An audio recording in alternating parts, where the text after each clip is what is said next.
Hello बच्चों, स्वागत है आप सभी का एक बार फिर से पूर्णिया लाइव क्लासेस के प्लेटफॉर्म पे। तो कैसे हैं आप लोग? मेरी आशा है कि आप लोग बहुत अच्छे होंगे, अपनी पढ़ाई को कंटिन्यू रखे होंगे और जो मैंने पढ़ाया है उसे बहुत बढ़िया से याद कर रहे होंगे, उसके नोट्स बना रहे होंगे और खूब सारे एंजॉय कर रहे होंगे, क्योंकि अभी हमारा समर वैकेशन भी चल रहा है ना। तो जैसा कि हम लोगों ने लास्ट क्लास में हम लोगों का कौन सा चैप्टर चल रहा है, याद यदि है आप लोगों को तो हम फिर से याद दिला दें कि हमारा जो चैप्टर चल रहा है वो चल रहा है कंट्रोल एंड कोऑर्डिनेशन, नियंत्रण एवं समन्वय। नियंत्रण एवं समन्वय के लिए हम लोगों ने 4 लेक्चर पढ़ लिया है, 4 लेक्चर के बारे में हम लोगों ने जाना है। उसमें हम लोगों ने बहुत सारे टॉपिक्स को देखा, जो इम्पॉर्टेंट चीज़ें हैं, जैसे कि हम लोगों ने नर्वस सिस्टम के बारे में जाना, आगे हम लोग एंडोक्राइन सिस्टम के बारे में जानेंगे। नर्वस सिस्टम में हम लोगों ने एक बहुत ही इम्पॉर्टेंट टॉपिक मानव मस्तिष्क के बारे में जाना था लास्ट क्लास में। यदि आप लोगों को याद है तो हम दिखाना चाहेंगे, यहाँ भी लिखा हुआ है मानव मस्तिष्क, ह्यूमन ब्रेन के बारे में बात किया था हम लोगों ने। याद है या फिर भूल गए? याद होना चाहिए। मानव मस्तिष्क के बारे में हम लोगों ने जाना था और इसके फंक्शन के बारे में जाना था, इसके पार्ट के बारे में जाना था और बहुत सारी इंटरेस्टिंग बातें हम लोगों ने आपस में की थी। याद है ना या भूल गए? एक बार फिर से यदि रिकॉल करा दें तो याद कीजिए मानव मस्तिष्क के बारे में क्या क्या कहा था मैंने, कि मानव मस्तिष्क क्या होता है। हमारे शरीर को चलाने वाला सबसे इम्पॉर्टेंट पार्ट होता है मानव मस्तिष्क, जिसको ह्यूमन ब्रेन इंग्लिश में कहते हैं, है ना। उसको ढक के रखता है एक क्रेनियम नामक हड्डी, बॉक्स टाइप का स्ट्रक्चर होता है, जो कि 8 हड्डी से मिलके बना होता है। आप लोगों को याद होना चाहिए 8 हड्डी का नाम। 8 तो नहीं है, 5 है, जिसमें कि उसके बाद 2, जिसमें कि हम लोगों ने पढ़ा था कि 2 हड्डी जो होंगे वो पेयर में होंगे, 2-2 के इस पे होंगे, संख्या में होंगे, बाकी होंगे। कौन कौन से हड्डी थे बताइए? फ्रंटल था, है ना, पेराइटल था, और फिर बताओ स्फेनॉइड था, ऑक्सीपिटल था, टेम्पोरल था। याद है? आया याद या भूल गए? याद होना चाहिए। ये क्रेनियम बनाता है, ये हड्डी मिलके क्या बनाता है? क्रेनियम बनाता है। अभी रिकॉल करवा रहे हैं आप लोगों को, क्योंकि काफ़ी गैप के बाद अभी आए हैं, तो थोड़ा सा मैंने ये सोचा कि आप लोगों को एक बार रिकॉल करा दिया जाए, उसके बाद फिर आगे बढ़ेंगे। तो ये सब तो आप लोगों ने देखा था कि मानव मस्तिष्क क्या होता है, तंत्रिका तंत्र का मुख्य भाग होता है और ये कैसे बनता है, सेंट्रल नर्वस सिस्टम का पार्ट होता है, ठीक है, और सारी गतिविधि को क्या करता है? कंट्रोल करता है। फिर हम लोगों ने अभी हड्डी के बारे में बताया, फ्रंटल पेराइटल, तो 2-2 रहता है। पेराइटल और टेम्पोरल कितना होता है? 2 होता है, यानी कि पेयर्ड में होता है, और ये मिलके बन जाता है 8। वही बोल रहे थे अभी। फ्रंटल, ऑक्सीपिटल, स्फेनॉइड और इथमोइड जो होता है ये होता है सिंगल बोन, यानी कि 4 हड्डी जो होता है वो अकेले होता है। और ये जो 2 होता है ना, ऐसे भी याद रख सकते हो, पीटी करते हैं ना, पीटी, पेराइटल और टेम्पोरल जो होता है वो 2-2 होता है। क्लियर है? अब आगे बढ़ते हैं, इसमें समय नहीं ज़्यादा वेस्ट करना है, थोड़ा बहुत देख लो, ये सब है, ये सब बताया जा चुका है आप लोगों को, ठीक है। आज हम लोगों को यदि याद है आप लोगों को तो हम बता दें कि अच्छा, ब्रेन का 3 पार्ट होता है, ये भी मैंने बता दिया था। किसी को याद है तो बताओ कौन कौन सा पार्ट था? फोर ब्रेन, मिड ब्रेन और हाइंड ब्रेन। फोर ब्रेन का कितना पार्ट बोलो? 3 पार्ट था। कौन कौन? सेरेब्रम, दूसरा बताओ हाइपोथैलेमस, तीसरा थैलेमस, फिर मध्य मस्तिष्क पढ़ा था हम लोगों ने, और फिर पश्च मस्तिष्क पढ़ा था। एक बार रिकॉल हो गया। अच्छा, मेडुला ऑब्लंगाटा तक छूटा था शायद। मेडुला ऑब्लंगाटा किसका पार्ट होता है बताओ? पश्च मस्तिष्क का पार्ट होता है, हाइंड ब्रेन का। सीधा समझो, आगे जो ये दिख रहा है ये है फोर ब्रेन, इधर जो दिख रहा है ये हो गया हाइंड ब्रेन, पश्च मस्तिष्क, और ये जो बीच वाला है ये हो गया मध्य मस्तिष्क, जो हम लोगों के पास है, सबके पास है, आप लोगों के पास भी होगा। ऐसे ऐसे छू के देखो, है ना। तो मेडुला ऑब्लंगाटा के बारे में क्या बताया था मैंने लास्ट क्लास? किसी को याद है? जितनी भी अनैच्छिक क्रियाएं होती है सारा कंट्रोल करता है यही, जैसे कि उल्टी आ जाना, ठीक है, या फिर श्वसन, पाचन, ये सब में ये इसका हेल्प होता है। तो इसको अभी बार बार इसको डिस्कस करना सही नहीं है, लास्ट क्लास करा दिए थे, आप लोग उसको रिकॉल कर लेना। जो भी प्रीवियस की 4 लेक्चर है उसको एक बार देख लेना, ताकि आपका क्या हो जाए, फिर से आप उसको उसके रूबरू हो जाइएगा। अब बात करते हैं, ये सब भी हो चुका था। पोन्स के बारे में भी मैंने बताया था कि ये क्या करता है? श्वसन क्रिया को रेगुलेट करता है, ठीक है। अब बात करते हैं मेरुरज्जु की। देखो, ये जानने से पहले एक चीज जानना है। क्या जानना है बताओ? ये जानने से पहले एक बात बताते हैं आप लोगों को। देखो, स्ट्रक्चर तो याद होगा, स्ट्रक्चर याद है? मानव मस्तिष्क का स्ट्रक्चर किसको किसको याद है? एक बार हम बताए भी थे। देखो एक सेकेंड, देखो ये इसका फिगर जो है आपको एग्ज़ाम में आएगा और आपको जो है अच्छे से आना चाहिए, क्योंकि ये 6 नंबर का आता है। जैसे कि PYQ में देख रहे थे कि 10th के बच्चों के लिए, तो इससे क्वेश्चन काफ़ी आते हैं, मस्तिष्क से, मेरुरज्जु से। तो इसके बारे में थोड़ा फिगर यदि आप बना देते हो, इमेज डायग्राम बना देते हो, तो आपको अच्छा मार्क्स, बोनस में मार्क्स मिलता है। और अच्छे से जो कॉपी चेक करते हैं उसको भी अच्छा लगता है कि हाँ बच्चा जो है पढ़ा है थोड़ा और बनाया है डायग्राम। ठीक है, तो अब ये डायग्राम बनाना बहुत इजी है, कुछ नहीं है इसमें, नॉर्मल सा। देखो जब हम लोग मस्तिष्क के बारे में जान चुके हैं, तो क्योंकि अभी हम लोगों का टॉपिक है मेरुरज्जु, क्या है? मेरुरज्जु, जिसको कि क्या भी कहते हैं इंग्लिश में, स्पाइनल कॉर्ड। तो उसको जानने के लिए पहले ये जानना होगा कि ये जो मस्तिष्क होता है हमारा, मस्तिष्क जो होता है वो किसका पार्ट है? किसी को याद है तो बताओ। ब्रेन और स्पाइनल कॉर्ड किसका पार्ट है? CNS का पार्ट है या PNS का पार्ट है? CNS का पार्ट है, वेरी गुड।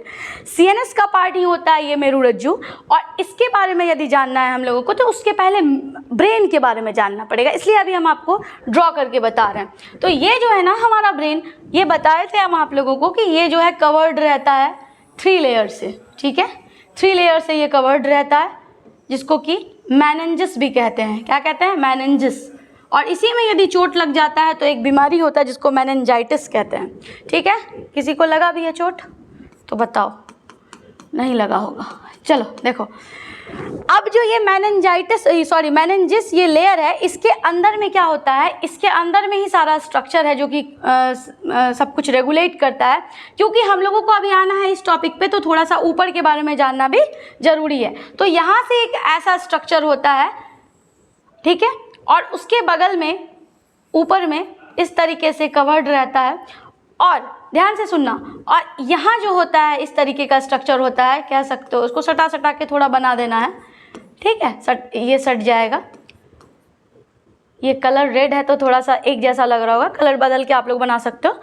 तो इसी को कहा जाता है, यही मतलब इसी के अंदर हमारा सारा स्ट्रक्चर ऐसा होता है जो कि सारे फंक्शन को रेगुलेट करता है। जिसमें कि ये आगे वाले भाग को हम लोग कहते हैं प्रमस्तिष्क, जो कि हम बता चुके हैं लास्ट क्लास में भी।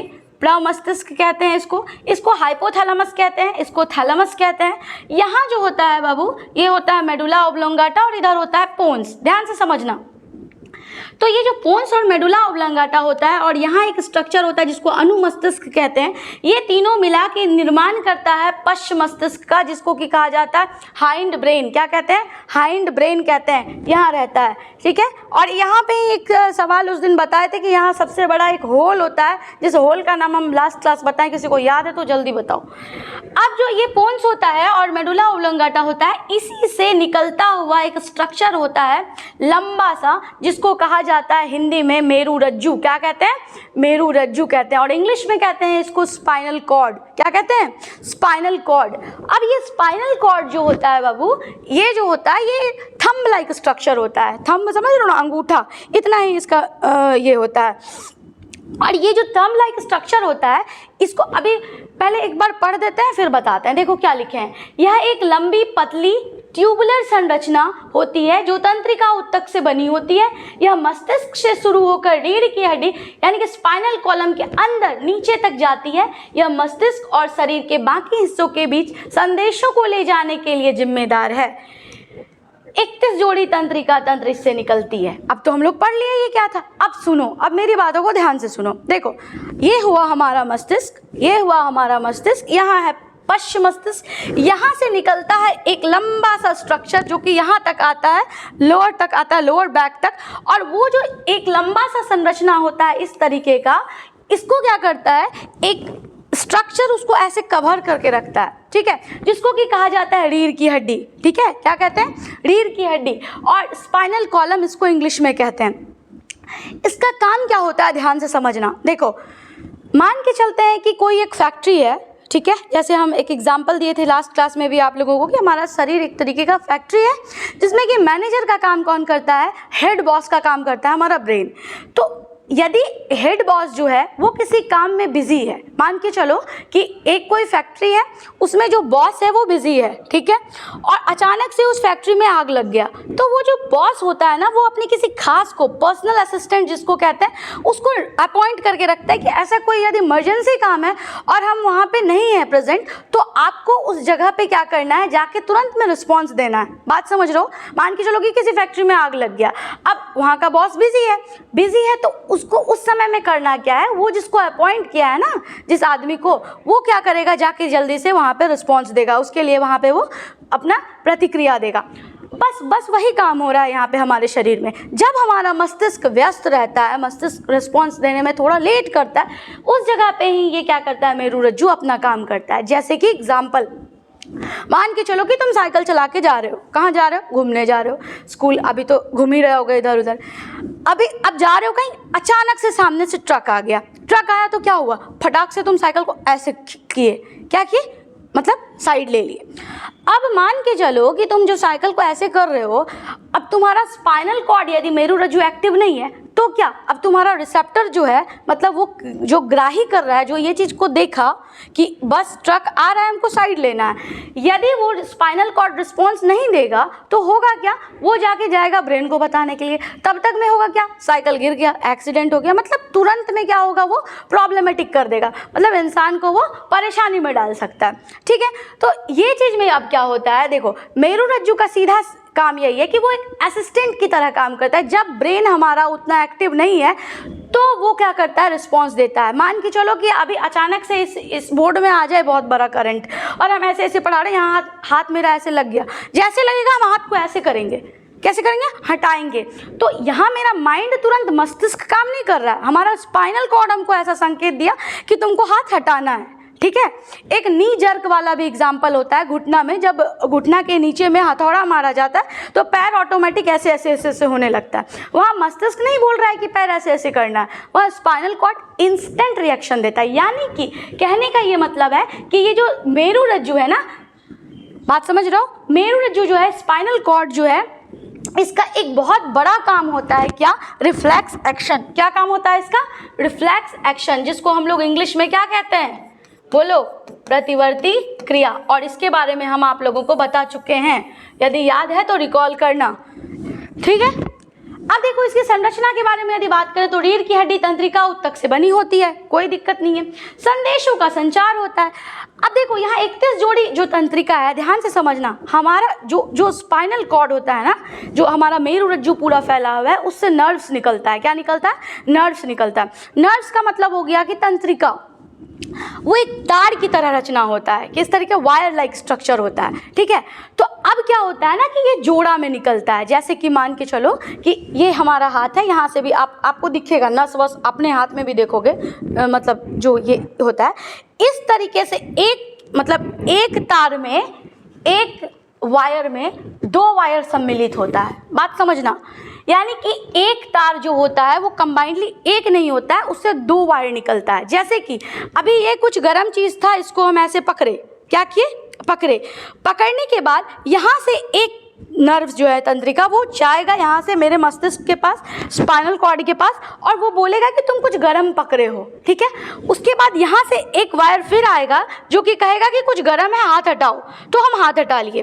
तो यहाँ से जो गया हमारा नर्व्स, उसी को कहा गया है सेंसरी नर्व्स, जो कि हम आप लोगों को लास्ट क्लास पढ़ाए हैं, यदि याद है तो याद करना।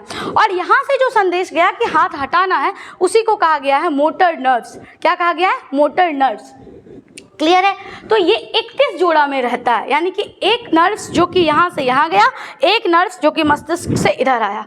क्लियर है, अब देखो ये हो गया स्पाइनल कॉर्ड। और दूसरा चीज क्या है, यहाँ रीढ़ की हड्डी, मस्तिष्क और शरीर के बाकी हिस्सों के बीच, मतलब कि कहने का क्या मतलब है, ये जो होता है ना, मतलब स्पाइनल कॉर्ड जो होता है, यदि हमारे शरीर में अभी ऐसे हम चल रहे हैं, पैर में कुछ गड़ गया, ठीक है, कोई कील गड़ गया, तो मेरे दिमाग में आएगा कि हमको कुछ गड़ा, तो वहाँ से संदेश आया, जो वो लाने का काम किया है कौन, स्पाइनल कॉर्ड, मेरुरज्जु, उससे जो नर्व्स निकल रहा है, तंत्रिका तंत्र निकल रहा है, जोड़ी, यहाँ पे बोले ना 31 जोड़ी तंत्रिका निकलता है, बस वही बात है। इतना तक में कोई दिक्कत है तो बोलो, समझ आया, आगे बढ़े। अच्छा हाँ, यहाँ पे देखो, एक अंकल का भी फोटो था यहाँ, आप लोगों के लिए हम लाए थे। बहुत ही स्मार्ट अंकल हैं।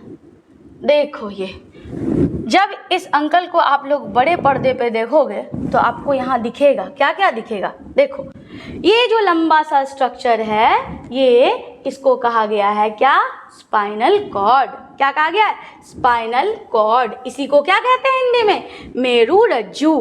क्या कहते हैं, मेरुरज्जु। और ये मेरुरज्जु को सिक्योरिटी देता है। मेरुरज्जु को क्या देता है, सिक्योरिटी। जैसे कि ये मेरुरज्जु है ना, इसको ऐसे करके ढका रहेगा, उसी को कहते हैं रीढ़ की हड्डी, वर्टेब्रल कॉलम। क्या कहते हैं, कशेरुकी दंड या रीढ़ की हड्डी। अब देखो ध्यान से, यहाँ इसी मेरुरज्जु से बहुत सारा नर्व्स निकल रहा है। देखो तंत्रिका निकल रहा है, जोड़ा में निकल रहा है, कोई अकेले नहीं है, सब हाथ पकड़ के दो आदमी, मतलब एक जोड़ा में निकल रहा है। ठीक है, तो इसी को कहते हैं क्या, स्पाइनल नर्व्स। ठीक है, क्या कहते हैं, स्पाइनल नर्व्स। और ये जो क्रेनियम बताए थे बाबू लोग, इससे जो नस निकलता है, तंत्रिका निकलता है, उसको कहा जाता है क्रेनियल नर्व्स। ये सब आप लोगों को हम बता चुके हैं। अब आगे बढ़ते हैं। अब देखो क्या है, अब एक नया टॉपिक आता है। इस टॉपिक में बहुत मजा आएगा। कैसे मजा आएगा, स्टार्टिंग में ही हम बताए थे कि शरीर को रेगुलेट करने के लिए 2 सिस्टम का जरूरत होता है। कितना सिस्टम, 2 सिस्टम। पहला था नर्वस सिस्टम, जिसको तंत्रिका तंत्र कहते हैं, और दूसरा एंडोक्राइन सिस्टम। इतना बार बोले हैं ये चीज़ कि अब हम खुद नींद में बोलने लगे, nervous system endocrine system, nervous system endocrine. आप लोगों को भी याद हो जाना चाहिए, है ना। तो एंडोक्राइन सिस्टम का बात करते हैं। नर्वस सिस्टम में हम लोग क्या बात किए थे, याद है, ब्रेन के बारे में बात कर लिए, मतलब मानव मस्तिष्क के बारे में बात कर लिए, और स्पाइनल कॉर्ड यानी कि मेरुरज्जु के बारे में भी बात कर लिए। अब दूसरा जो है एंडोक्राइन सिस्टम, वो उसी के अंतर्गत हम लोगों को पढ़ना है क्या, ग्लैंड और हार्मोन। क्या पढ़ना है, बोलो, ग्लैंड और हार्मोन। ग्लैंड को कहते हैं हिंदी में ग्रंथि, और हार्मोन को हार्मोन ही कहते हैं। ठीक है, अब ध्यान से सुनो। अब ग्लैंड क्या होता है, अब दिमाग में आ रहा होगा कि ग्लैंड क्या होता है मिस, अब तो लिखा दिए हैं। तो देखो यहाँ लिखे क्या है, a gland is an organ that produces and secrets specific substances. मतलब ग्लैंड जो होता है, ग्रंथि जो होता है, वो एक ऐसा ऑर्गन होता है जो एक विशिष्ट प्रकार की चीज को सीक्रेट करता है, स्रावित करता है।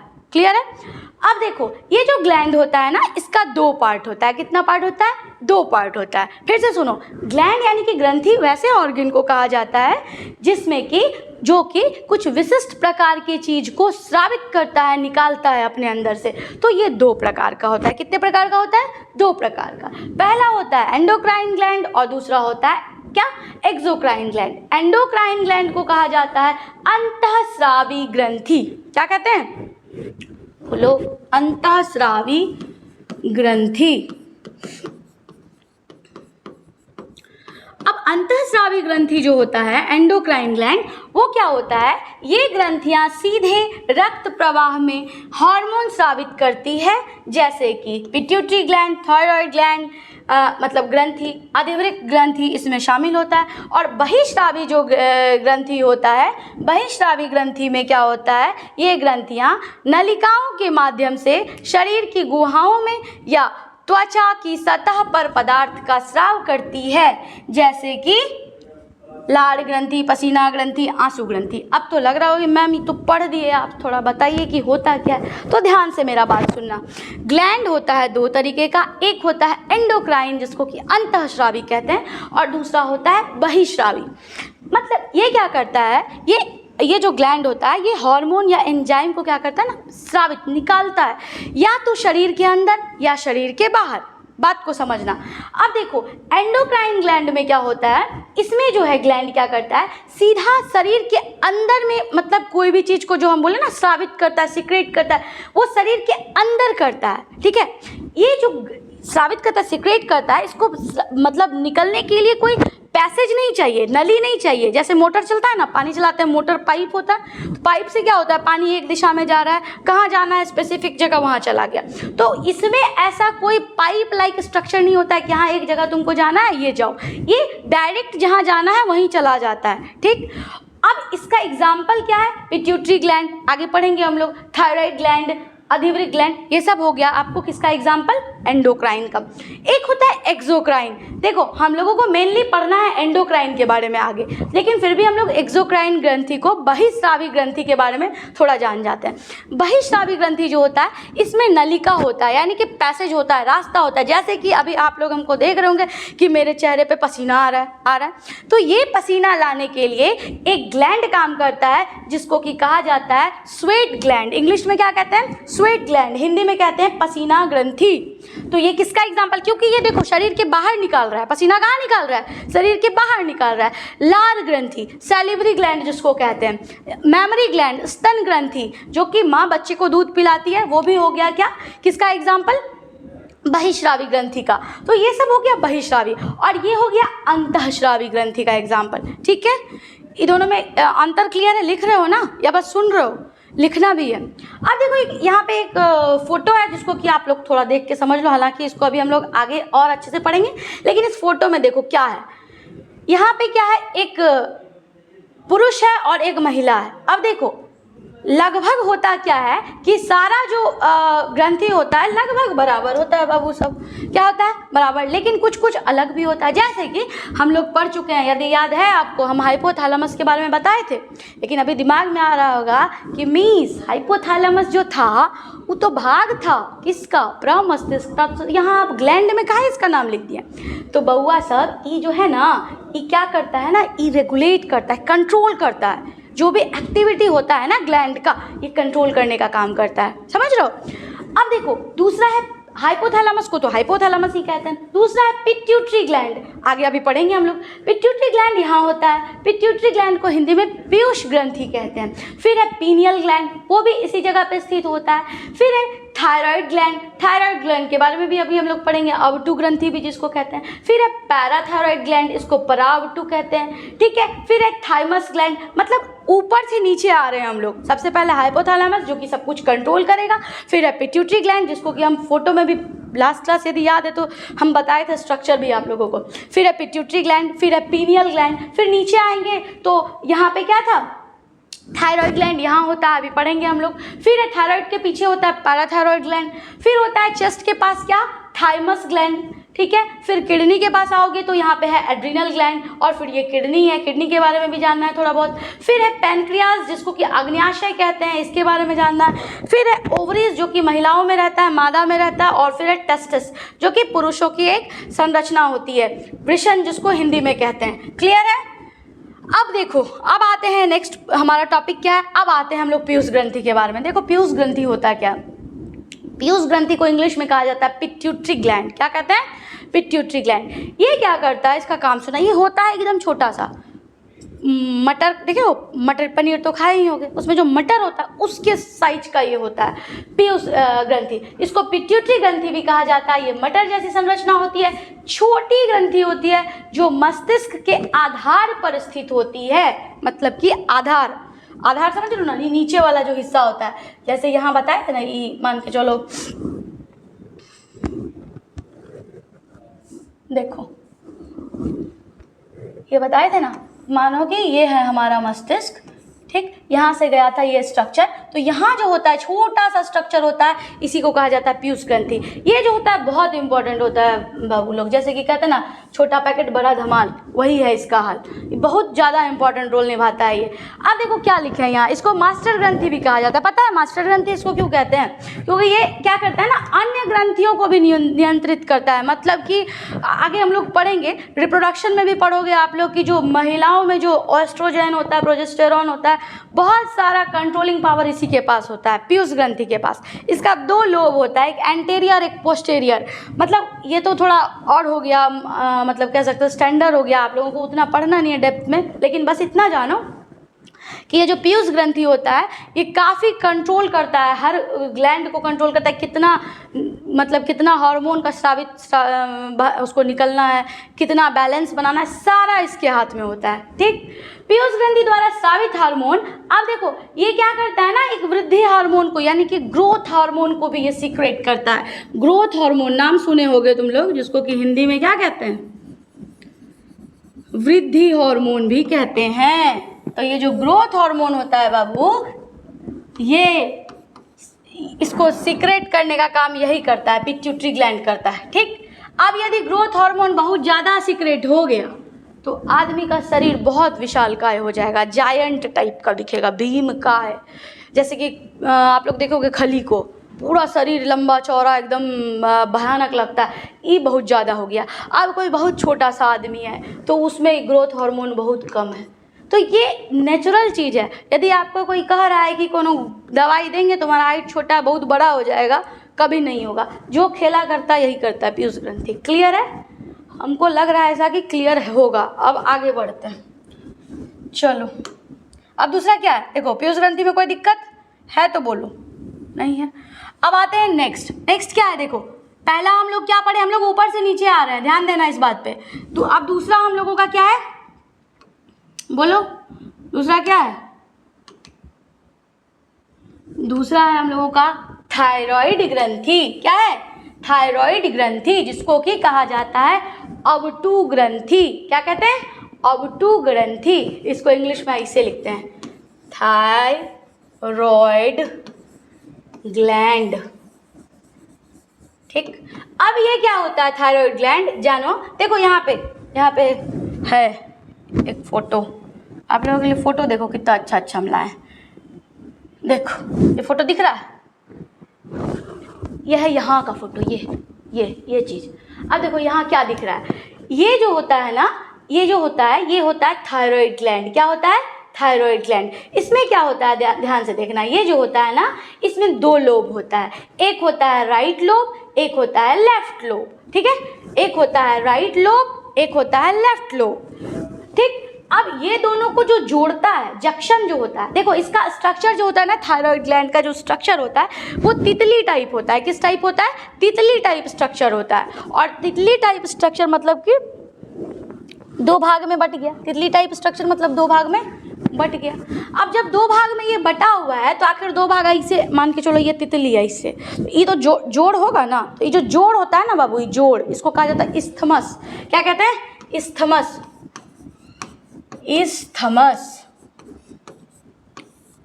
बुझ रहे हो कि नहीं? इस्थमस। ठीक, ये नीचे तो चला गया ट्रैकिया, इसके नीचे ऐसे जाता है ना ट्रैकिया, सांस वाला, वो हो गया। ठीक, तो ये हो गया, ये अंकल को देख लिए। अब आते हैं क्या लिखे थे उस पे आते हैं थोड़ा। तो देखो क्या लिखे हैं यहाँ पे, यहाँ लिखे हैं हम, यह एक तितली के आकार की ग्रंथि है जो गर्दन के सामने स्थित होती है और यह हार्मोन उत्पन्न करती है जो चयापचय, विकास और अन्य शारीरिक कार्यों को नियंत्रित करती है।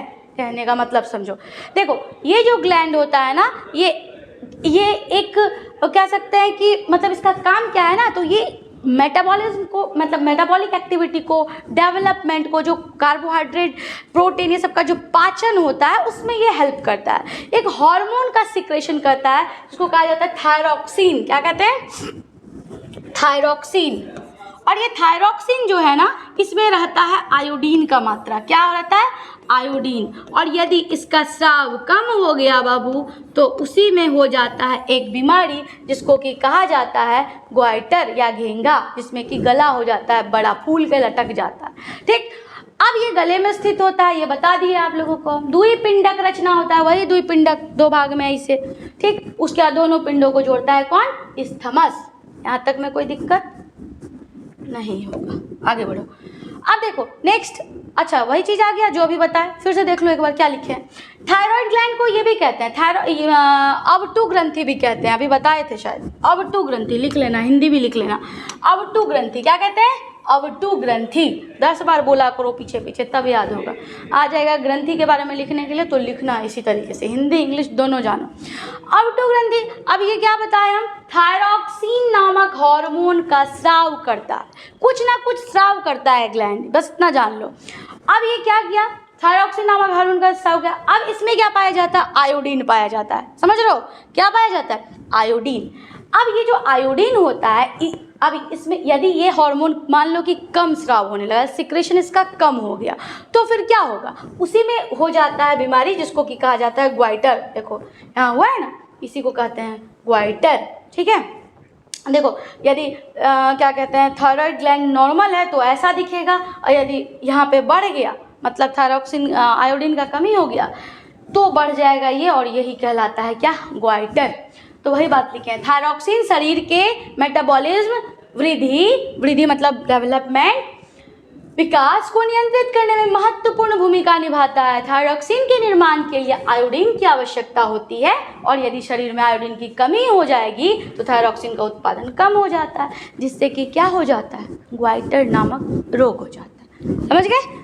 आगे बढ़ते हैं। नेक्स्ट देखो क्या है, ये क्या है, अब दूसरा आया, कौन सा ग्लैंड, देखो 2 ग्लैंड पढ़ चुके हैं। पहला क्या, पिट्यूटरी ग्लैंड, जिसको कि पीयूष ग्रंथि कहते हैं, इधर पाया जाता है मस्तिष्क में, सब कुछ को रेगुलेट करता है, इसको मास्टर ग्रंथि भी कहते हैं, मटर के आकार का होता है और सभी ग्रंथि को ये कंट्रोल में रखता है, इसलिए इसको मास्टर ग्लैंड कहते हैं। दूसरा हम लोग क्या पढ़े, थायराइड ग्लैंड पढ़े, जिसको आउटू ग्रंथि कहते हैं, उसके बारे में भी हम लोग जाने। और तीसरा है हम लोगों का पैराथायरॉइड ग्लैंड। ये क्या होता है ना बाबू, ये थायराइड ग्लैंड के पीछे स्थित होता है, पीछे, समझ लो, देखो यहाँ फोटो दिख रहा होगा तुम लोगों को, ये जो है ना, ये है थायराइड ग्लैंड, और इसके जस्ट पीछे जो है ये है पैराथायरॉइड ग्लैंड। पीछे ये हो गया थायराइड ग्लैंड जो कि 2 भाग में बटा था, और इसके पीछे जो है ये है पैराथायरॉइड ग्लैंड। पैराथायरॉइड ग्लैंड को परावटू भी कहते हैं, ठीक है, यह थायराइड ग्रंथि के पीछे स्थित होता है, ठीक, और ये जो हार्मोन निकलता है उसको पैराथायरॉइड हार्मोन कहते हैं। देखो इसको ऐसे ही लिखेंगे, परावटू भी लिख सकते हैं और पैराथायरॉइड हार्मोन भी लिख सकते हैं, कोई दिक्कत नहीं है। थायराइड के पीछे जो रहता है उसको कहते हैं पैराथायरॉइड। इसका काम क्या होता है, इसका काम बस यही होता है कि शरीर में जो ब्लड का सर्कुलेशन हो रहा है, खून बह रहा है ना शरीर में ऊपर से नीचे, कहता है ना तुम्हारे रगों में किसका खून दौड़ रहा है, वही खून, तो उसी खून में कैल्शियम और फॉस्फेट के स्तर को, लेवल को बनाए रखता है कौन, पैराथायरॉइड ग्लैंड। 3 ग्लैंड बाबू लोग कंप्लीट हो गया, तो इसको लिखते जाओ, खाली मुंह नहीं देखो, आगे देखो। अब आते हैं नेक्स्ट, तो कहाँ कौन कौन सा ग्लैंड देखे हम लोग, पिट्यूटरी, थायराइड, पैराथायरॉइड। अब नीचे आते हैं, चेस्ट के पास होता है थाइमस ग्लैंड, ये बहुत इंपॉर्टेंट रोल निभाता है। कैसे, देखो ये इसके बारे में थोड़ा सा बेसिक चीज़ जान लो थाइमस ग्लैंड के बारे में। ये बच्चों में काफ़ी क्या होता है ना, एक्टिव होता है ये, समझे। इसलिए तुम लोग देखते होगे कि बच्चा जो छोटा बच्चा होता है बहुत मतलब दौड़ जाएगा, खेल जाएगा, पूरा दिन खेलते रहेगा, थकेगा नहीं। क्यों, क्योंकि इसमें थाइमस ग्लैंड बहुत ज़्यादा स्टार्टिंग में डेवलप्ड रहता है, धीरे धीरे वो श्रिंक होने लगता है, मतलब कि छोटा होने लगता है जैसे जैसे बड़े होते हैं हम लोग, ठीक है। तो थाइमस ग्लैंड का काम यही होता है, वो इम्यून सिस्टम को काफ़ी मजबूत करके रखता है, ठीक है। तो वही चीज़ देखो, ये क्या लिखे हम, लोकेटेड इन चेस्ट, डेवलप्स, मतलब लोकेटेड इन चेस्ट मतलब सीने में अवस्थित होता है। नेक्स्ट क्या है, develops immune system, immune system जो होता है उसको क्या करता है, विकसित करता है, समझ लो।